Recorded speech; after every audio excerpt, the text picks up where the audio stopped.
ठीक है। और क्यूब तो आपका बना हुआ है, ये बन गया फेस सेंटर्ड कढ़ाई। इसको डायरेक्ट बना के दिखा, डायरेक्ट बना के दिखाओ इसको, कैसे बनाना है इसको, समझा ना। जब तक एक एक फेस को इमेजिन करके नहीं बनाओगे तब तक ये नहीं बनता। और जैसा मैंने जो पैटर्न फॉलो करके मैंने बनाया ना वैसा बनाओगे ना, आराम से बनेगा। मेरा बना ना बिना स्केल के, आपके पास तो स्केल का भी सहारा है कि नहीं, आराम से बनेगा अगर आप इसको करेक्ट वे में बनाते हो तो, वरना 10 बार मिटाओगे 11वीं बार में भी नहीं बनेगा। समझ में आ रहा अच्छे से। सबसे पहली चीज तो परफेक्ट क्यूब बनना चाहिए, दूसरी चीज खाली फेस डायगोनल बनाते जाओ, खत्म से आराम से एक एक फेस को पकड़ो। समझा अच्छे से। तो अगर आपसे टाइप्स ऑफ क्यूबिक सिस्टम पूछा तो ये 3 डायग्राम, ये 3 डेफिनेशन, वेरी मच क्लियर। ये ज्यादा आया इसीलिए इसको अच्छे से बना के दिया मैंने, ये ज्यादा ही बार आया है, ठीक है ना।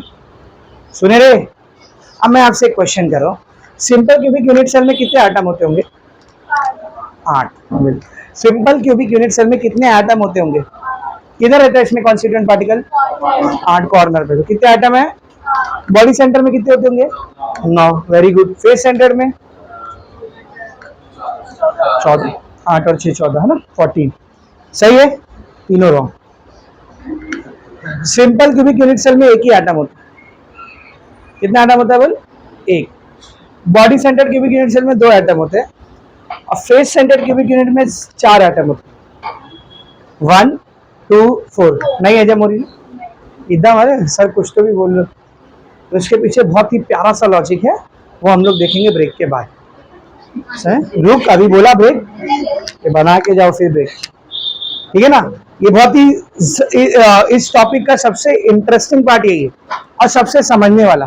तो ये मैं आपको एक वीडियो के जरिए समझाऊंगा, क्योंकि ऐसा हवा में इमेजिन करवाऊंगा ना तो आप बोलोगे हाँ हाँ सर, क्या नहीं समझा।